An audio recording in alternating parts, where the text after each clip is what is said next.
Ladies and gentlemen, welcome back to the third and final video for Shadowrun First Edition Shadowtech. In the last two videos, we talked about BioWare, we talked about new cyberware, especially all the headware they have in here, but now we're going to talk about the substances and chemicals that is going to infiltrate your game once this book is introduced.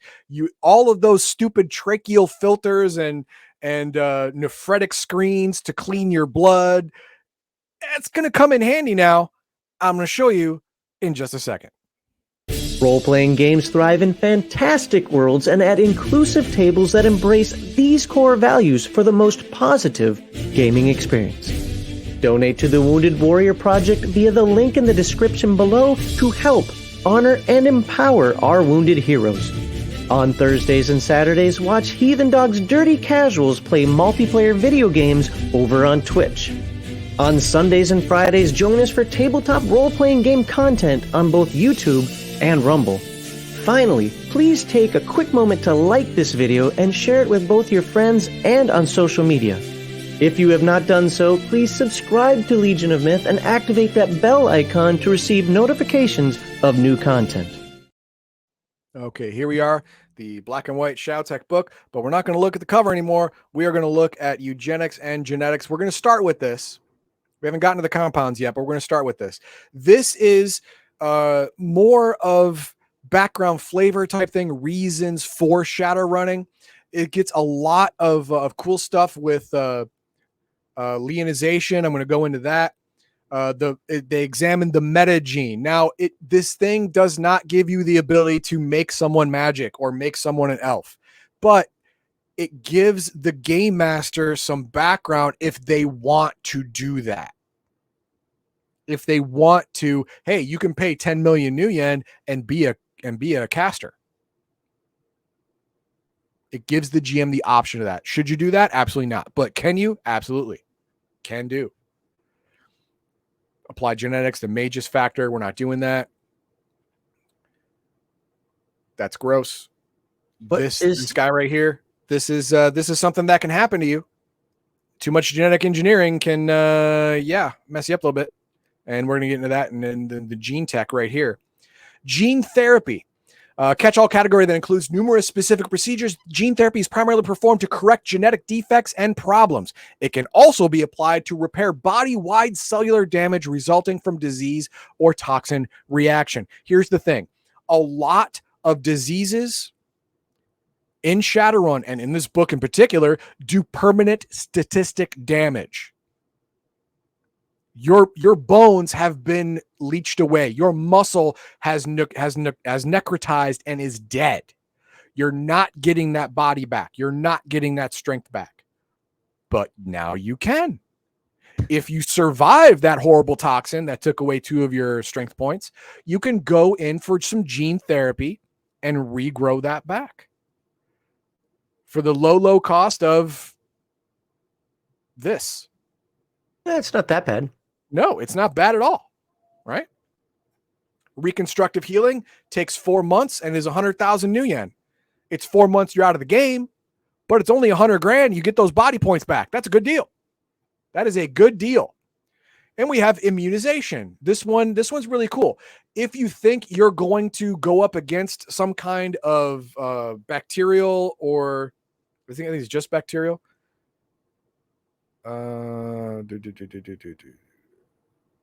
It's either bacterial or viral or both. Doesn't matter. Then you can get a specific treatment for that, or a full spectrum treatment, which is not as effective, but it is effective in all cases. This is something I would want to get as a Shadowrunner. I would want to get this. Just cause. A full spectrum is available for those who can afford it. It renders the subject immune to the effects of almost all standard level pathogens and known toxic compounds. There has been little success in immunizing metahumans against their own specific racial allergies. That's when Shadowrun still had racial allergies and it was really Shadowrun. So here we are. Can't fix your allergy to light silver or whatever. But you can be immune to the common cold. You can be immune to tetanus. You can be immune to everything normal in the world. Now, a man-made toxin, man-made this? No. It's a specialized thing. Probably not going to work out. But the single targeted treatment against that man-made thing, that'll work. That'll work just fine. Leonization. This is the one for this is how you extend campaigns. This will double, triple, or quadruple the life of a person. Here's the deal. I'm not going to read those 3 giant paragraphs. Here's the deal. 85-year-old man spent his entire life climbing to the top of the corporate ladder. Now he's finally uber wealthy, but he's freaking 85. He can't enjoy it. Guess what? Leonization's a thing. For the low price of 2.8 million new yen, you can now get the same body you had at age 21 and start aging all over again. I'm in. It's a no freaking brainer. If you have the money, you're doing this now. There are no side effects. There are side effects. Oh, okay. Possible side effects.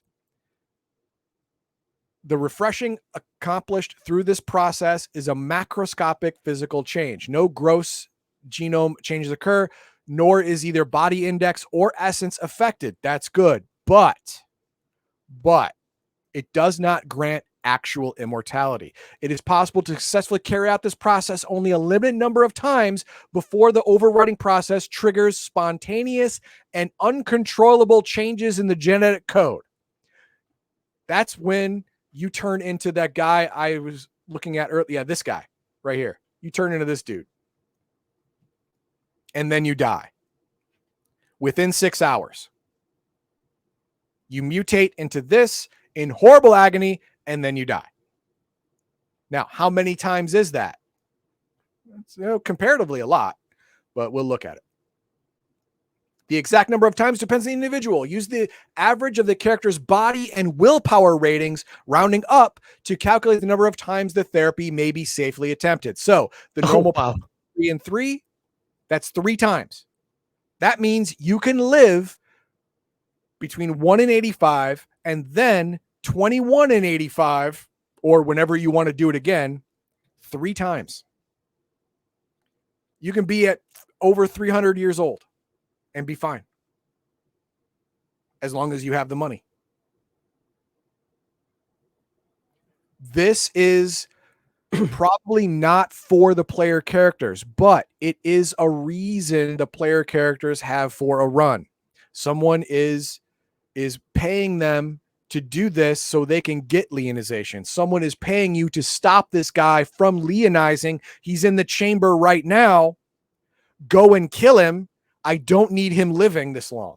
I want my inheritance, damn it. There you go. Kids of rich people want money. And if daddy never dies, you never get the money. Think about it. And then you have antibac. Okay, yeah, this is an antibacterial, and it has levels and stuff. Unlike the previous version for viruses and toxins, this one isn't permanent. When you get exposed, you take it, and it drastically increases your ability to just ignore it, to just beat it. You can so it's kind of like one of the Earthdawn potions. Yeah, you can take it as a prophylactic, but it's only half as effective. And it only lasts for an hour. Binder. If you have a specific thing inside your body and you know what it is, like, I got you with anthrax, stupid. You can take an anthrax binder, inject it into your body, and it will bind all anthrax, and then it will pass it out your stool or your kidney or whatever. Basically curing you. It won't heal any damage already done, but it will stop you from taking any more damage, and it's gone. Zeta interferon. This is the viral equivalent of antibac. You have a viral infection. It got through all your defenses. Okay, inject yourself with some zeta interferon. Boom. It's either gone or so severely reduced that you now can fight it off and live. Doom. This Doom and gamma anthrax are the things that the player characters are going to hate because they will kill you and corporations will use them. Corporations are little fiefdoms. They are kingdoms among themselves. They answer to no one. They will throw Doom out anywhere they want. As long as it doesn't leave their compound, the government doesn't care. Here's what Doom does. Once introduced into the body, and until it is destroyed and removed, Doom removes 1 box from that subject's maximum physical and mental condition monitor every 2 days. And it removes 1 point of the character's body rating and strength rating every 2 days. Death occurs when you have 0 body or 0 strength or 0 health condition boxes. It doesn't do damage. It takes away damage that you have to spare. So you can't resist it in the normal fashion. It sucks. It's radiation poisoning. It's bismuth 212 is what it is. So after a couple Binder does not recognize it. Wow. No, because it is not. It doesn't recognize the radiation as damage, as a damaging entity. So you have to do chelation, you have to do all this other stuff, and you have to actively recognize what it is first, and that's hard. Unless you have a radiation meter, you may think it's just some other kind of toxin. And then the other one is gamma anthrax. Gamma anthrax is a mutated strain of the already deadly anthrax and lethal if left untreated, just like regular anthrax. Gamma anthrax delivers an initial damage of 6s2 stun upon exposure. This damage was engineered into the disease in order to disguise the bacterial agent as a lesser toxin to hide its true nature. There are a lot of toxins in the main book that do stun damage. Corporations use them all the time. You're like, oh no, it's just neurotoxin, it's a stun toxin. It's fine. I'll get over it. So you forget about it. That's when you start dying. After incubation, gamma anthrax manifests as cold-like symptom, becoming a fulminating pneumonia as the disease progresses. Once the disease takes hold, it weakens the character. Remove 2 boxes from the maximum of both physical and mental condition monitors every 12 hours. Death occurs when the monitors are brought to 0 or if the monitors meet your current damage, which means you're dead. It's crazy. In addition, every day the disease manifests, its strength for the purposes of treatment increases by 1. So every day it's not treated, it's harder to treat.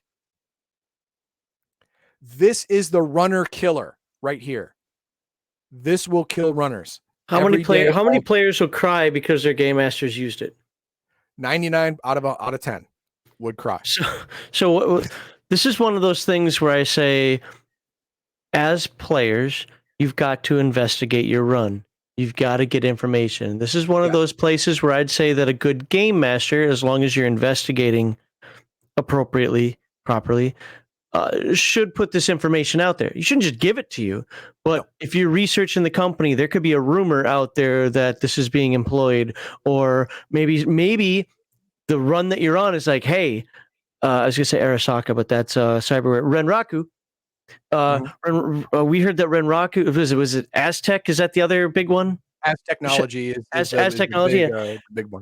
Aztechnology is hiring you because they heard that Renraku's got this nonsense. But there are ways that you can investigate to find out, and I'd say that a good game master needs to put those rumors out there, but a good player also has to look for them. Exactly. Yes, if you don't look for them, you cannot be forewarned. Therefore, you cannot be forearmed, and then what you think is a cold turns into liquid death. And that part is not the game master's fault. That's your fault. That's the player's fault, 100%. And then they have mycoprotein. This is here for the BioWare stuff that increases your need for food. You can get compact food. This gives you more calories per square inch of food, so you don't fill up your pockets with power bars. And then we have chemistry. This is the stuff that is neat, but it's not super game breaking. I would do this stuff all day. And the main one here that most people will like is the carcinorad right here. This is, if you've ever seen Escape from New York or Escape from LA, Escape from New York, Pliskin, Snake Pliskin, is injected with a drug that'll kill him in 24 or 48 hours. I forget which one. This simulates that, because what happens is these are little tiny vacuoles that are filled with a toxin. They inject it in your body, and after a certain amount of time, here's the delay, 1 hour to 1 year, these will break open, and then your body will be exposed to that toxin. That 1 year is just mean, man. Yeah, that's just mean. That's like the long con right there. That's badass. The other one is dye coat. Excuse me. Dye coat is really great, especially on weapons. It is a monomolecular diamond coating. Now, is that actual doable in real life? No, the moment you touch it, it breaks. But in the game, it's very effective. It increases the damage rating of any bladed weapon. So if your bladed weapon is strength +2 M something, now it's S. If it's S, now it's D. And wouldn't it be carbon nanofibers of today? Yeah, it'd be like that. Exactly right.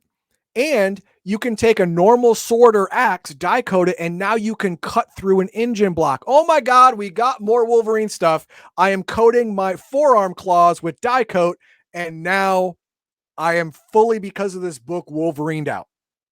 You have mega damage. Basically, yeah. Yeah, you can do damage to hardened structures. And then we have other chemicals that facilitate the introduction of toxins, like DMSO, oxygenated fluorocarbons actually help you breathe more. These ruthenium fibers actually help you camouflage like a chameleon, but until it takes any amount of significant damage, and then it doesn't work anymore. That sucks. But what I want to get into is your cyanide hyper. Here we go. It's a neural stimulator acting on the nerves connected to the temporal and occipital lobes of the brain. These interpret the nervous sensation, including taste, smell, sight, sound, blah, blah, blah. Upon initial exposure, you suffer a 4S2 stun attack and mild vertigo. Following exposure, the victim makes a body stress test. Each test extracts 5 minutes from the drug. This one is something to bring down your combat effectiveness for a long period of time. Not by a lot. It's not going to knock you out. It's not going to kill you. It's going to make you less effective for a longer period of time. You're going to hallucinate and stuff. But the one I want to get into is kamikaze. This is the one that the corporations are going to feed to their low-level jabronis. Because every dose that lasts between 10 and 60 minutes gives you +1 body, +1 quickness, +2 strength, +1 willpower, and +1d6 initiative. Far cheaper at $50 a dose than cybering up your entire goon squad. No. Why do that when you can juice them up for 10 minutes to an hour? 10 What's minutes the drawback? Yeah, 10 minutes is plenty of time to deal with some bullshit runners that are trying to break into your compound. This is corporate awesomeness at its peak. Now, is it going to hurt the jabronis who are actually getting it? Oh, of course, yeah. Oh, there's a whole section on addiction and the long-term effects of using stuff like kamikaze, and it's all bad. It's all bad. But the corporation doesn't care. It's either pump up all of their soldiers with $400,000 worth of gear, or give them a couple of doses at $50 a pop and say, "Go get them, Tiger." Go get them, Tiger. Well, that second to last paragraph there just tells you that it will kill you if you keep using it. It reduces your damage boxes. Yep, it'll kill you, but not quick. No, you get a few uses out of it. Yeah, you'll get a few uses. It'll be fine. MAO, this one is to counteract the adrenal pump problem. If you look back at our BioWare section, which is the first video in this segment, the adrenal pump activates whenever you're excited. That's whenever you're excited. Boobies excite a lot of straight men. You don't want to adrenal pump on your significant other during intimate acts. You could damage your significant other very easily. So an MAO inhibitor will actually help you stop the activation of an adrenal pump. Awesome. And the rest of this is technology and the law. Remember, a lot of this stuff, BioWare, cyberware, and the all these chemical compounds and the gene therapy, they have varying levels of legality. And this is the part of the book that helps the game master navigate those levels of legality. But that's all I'm going to go for today. I hope you all enjoyed the look at the Blast of the Past, Shadowrun first edition. And I hope you can agree that, yes, this is definitely a force multiplier for a group. Big time. What do we have for starred comments? I think it says another way for the government to get your DNA and be able to track you. Don't fall for it. Yeah, I mean, if you get all this stuff done illegally, then the government won't have it, but corporations might. It's up to you.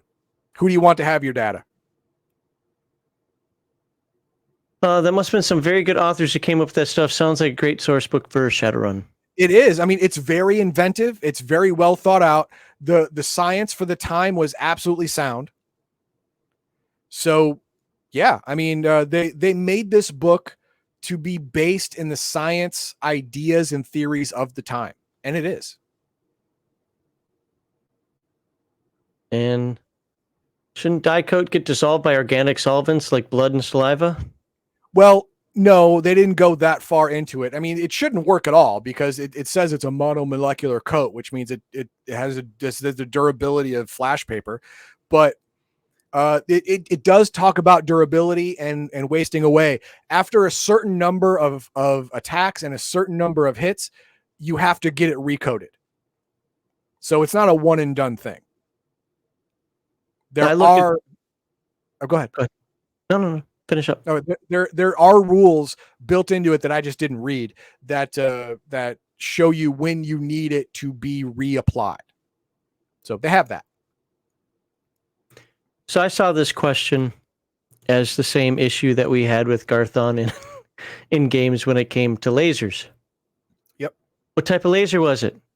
Was it red? Was it green? Was it blue? Was it chemical? It penetrates, fog this way. It penetrates ice that way, water this way, depending on the color and wavelength of the laser. That's too that's too micromanaging in the GM sphere. You got to get away from that. But the game, like I said, it tells you that after a certain number of uses or certain use situations, you have to get it recoded. Like if you're cutting through engine blocks all day, it's going to need to be recoded faster than if you're cutting through, regular people's heads. All right. Well, that's awesome. Do you know what you're doing next week? Next week is Rifter number 4. Oh, that's right. Rifter number 4. The missing Rifter. We have found the missing Rifter. We're going to find it. Well, that's great. And just so folks know, before, some of you have probably already been like, oh, the like, subscribe, share thing's up, I'm out. No.